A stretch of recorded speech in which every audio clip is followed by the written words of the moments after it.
If I knew that I was only going to play on the low strings, I would offset my arm a little bit. Okay.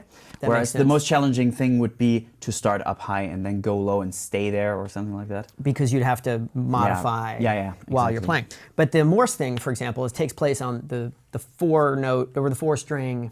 Too many notes pattern is just on the lowest strings. So for that, I'm choosing a different starting point for that. You might just move up here for something like that. And if you do that slowly or moderately, I gotta use this pick for that type of stuff.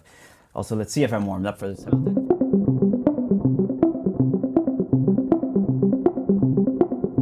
There's actually quite a bit of tracking going on.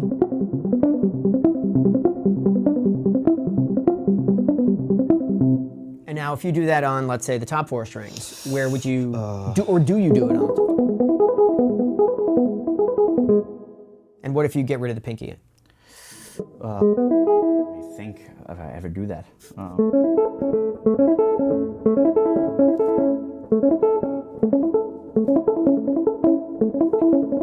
Let me figure this out.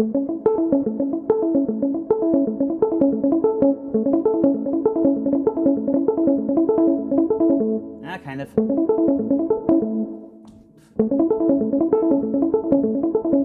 Right. And here's an interesting point. I think that a lot of people get it in their minds when you become a little bit fascinated with a particular technique and you really want to learn it because you're like, if I only had that technique, I could play anything. That's the phrase everybody uses. I can play anything, right? Yes, but you still have to practice it. The technique can handle any phrase, technically. But you still have to memorize it, and if it's a phrase you don't regularly play. Like, you should probably lead this in with me trying to program this into myself right now, because that's what I got to do in order to... I can't get more than 3 reps now.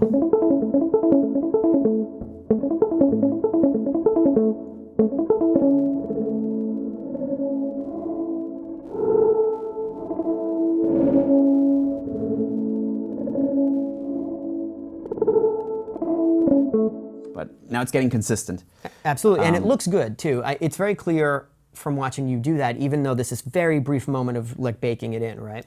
That you're not fundamentally changing the movement. You've learned the movement already. You're just applying it to a slightly different mechanical shape.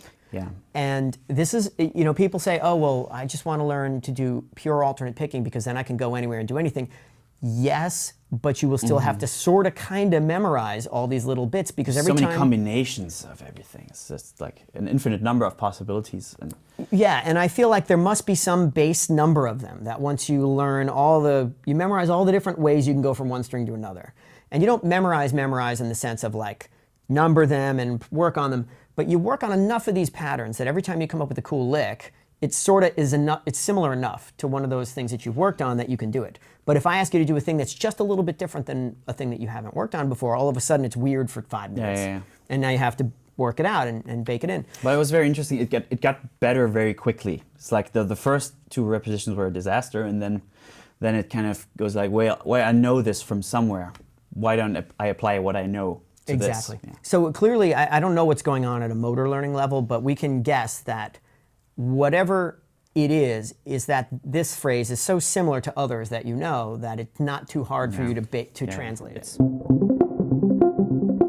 Basically this.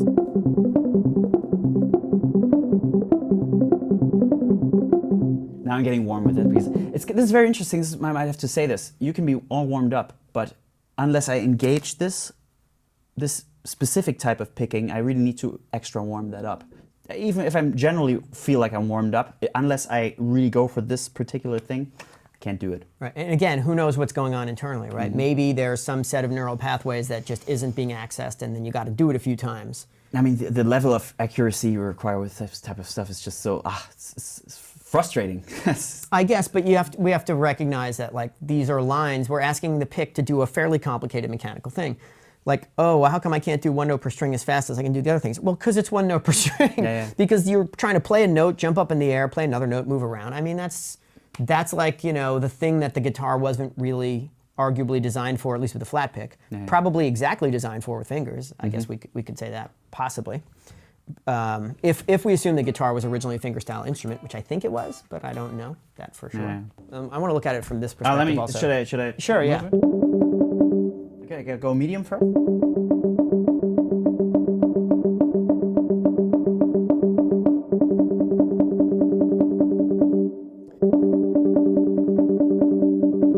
Right, and I'm also, does it feel like there's a shoulder arm component to this when you do that? Like a tracking component? A little something here. Yeah. Yeah. Interesting.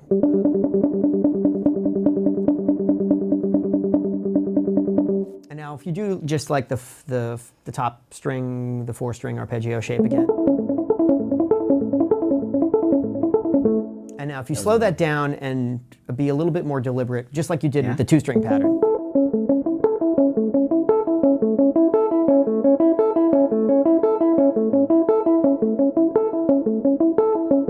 Maybe this changes something with the pickings. I'm gonna. Is it the same thing?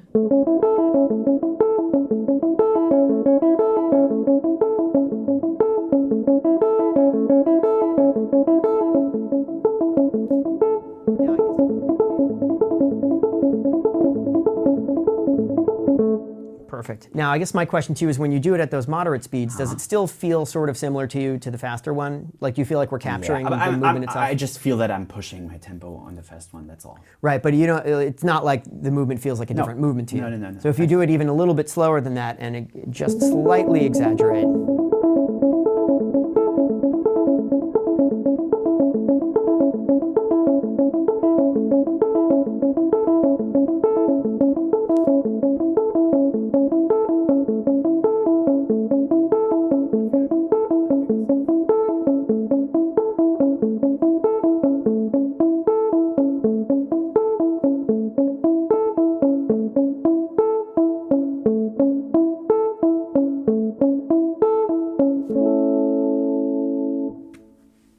Awesome.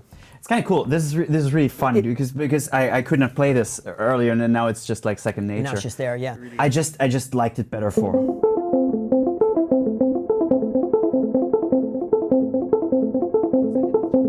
Bar with the first finger on the G and the E string. But obviously the picking is the same. Right. And I've.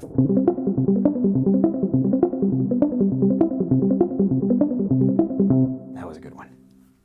Aces. Let's use that one. We're using them all. Actually, I really do enjoy the workshoppiness of it because you get to see what, you know, how it works. The process of learning this and how it works. I think you should definitely leave in the one that I couldn't play, and then I ended up. It was very interesting. I was like, shit, I'm doing this on camera right now, and I really can't do it. And it's like every attempt was like there was something off about it, and then it came together. Then I told you I could do 3 reps, and now it's like, yeah, it's programmed. It's because those pathways already exist. They just need some dusting to really be able to access what you're good at. Because as you said, why should this be any different? There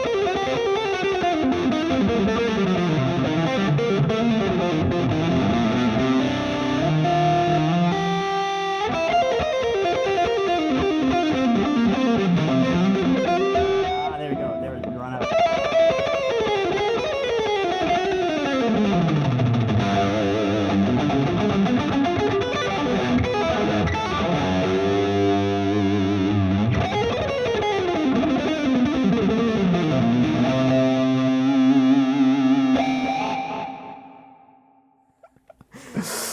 Awesome. Nice. Thank you, Martin. Thank you very much, dude. Thanks for having me.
If you enjoyed this conversation with the always amazing Martin Miller, you will be happy to know there is almost an hour more of it in the full-length version of the interview. This is actually our third talk with Martin. A thing that some people refer to. The first was a general overview of Martin's technique and his background. Second nature. The second was a very cool conversation about playing through the changes using the caged system. In other words, mapping out your lines on the fretboard so that you can flow through various chord changes.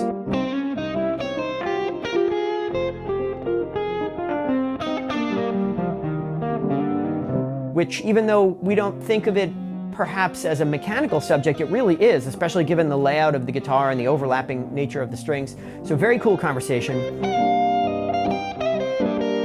Or at least what I perceive. And the third conversation, this one, is specifically about Martin's mechanics. Now you probably note the very interesting combination of index finger and thumb movement that Martin uses to tackle these seemingly impossible arpeggio phrases. So in this talk, it's basically me and Martin trying to figure out where this motion comes from and how mere mortals like the rest of us might begin to try and learn it.